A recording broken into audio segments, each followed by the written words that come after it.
Hi friends, ఈరోజు కుక్కర్లో చాలా ఈజీగా చికెన్ బిర్యానీ ఎలా చేయాలో చూద్దాం. లేట్ చేయకుండా చూసేద్దాం రండి.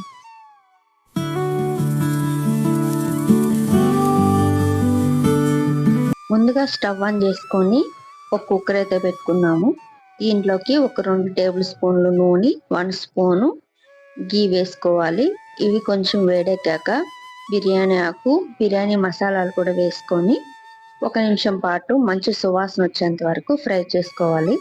ఇలా కాస్త ఫ్రై అయ్యాక ఒక 3 పచ్చిమిరపకాయలు ఇట్లా చీలికలుగా వేసి ఒక 2 నిమిషం పాటు ఫ్రై చేసుకున్నాక ఆనియన్ కూడా వేసుకొని కలర్ చేంజ్ అయ్యేంత వరకు ఫ్రై చేసుకోవాలి.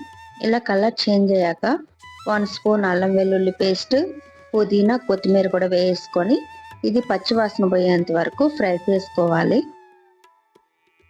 ఇలా నేను ఈ వీడియోలో చూపించిన విధంగా ఫ్రై అయిపోయాక 1/2 కేజీ చికెన్ నీట్గా కడిగేసుకొని ఇలా చికెన్ అయితే వేసుకున్నాము.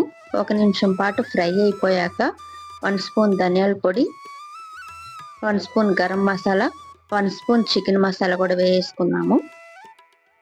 ఇవి 1 నిమిషం పాటు ఫ్రై చేసుకున్నాక రుచికి సరిపడా సాల్ట్ కూడా వేసుకున్నాం. అలాగే ఒకసారి మళ్ళీ కలిపేసుకున్నాము.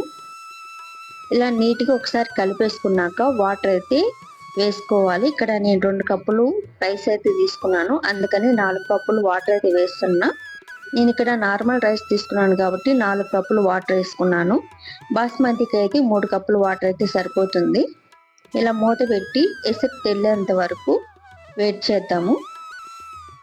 ఇలా వెసరు తెల్లిపోయాక బియ్యం నీట్గా నానబెట్టుకున్న రైస్ తీసేసుకొని వాటర్ లేకుండా రైస్ అయితే వేసుకొని ఒకసారి కలిపేసుకొని లాస్ట్లో కొంచెం నిమ్మకాయ పిండుకోవాలి.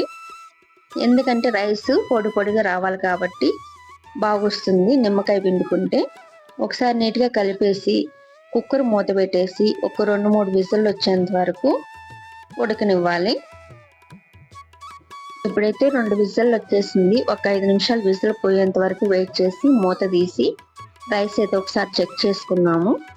రైస్ అయితే పర్ఫెక్ట్గా అయితే కుదిరింది. మీరు ఒకసారి అయితే చూసేయండి ఎంత బాగా వచ్చిందో. నిమ్మకాయ వేయడం వల్ల రైస్ పొడి పొడిగా వస్తుందన్నమాట. మీరు ఈ చిట్కా అయితే ఫాలో అవ్వండి. ఇలా ఒకసారి నీట్గా కలిపి తీసేసుకుంటే వేడి వేడి చికెన్ బిర్యానీ రెడీ అయిపోయినట్టే. కుక్కర్లో కూడా ఎంత పర్ఫెక్ట్గా కుదిరిందో చూడండి. ఈ వీడియో మీకు ఎలా అనిపించిందో కామెంట్ చేయండి. మా వీడియోస్ మీకు నచ్చితే లైక్ చేయండి, షేర్ చేయండి, సబ్స్క్రైబ్ అయితే చేయకుండా అయితే ఉండద్దు.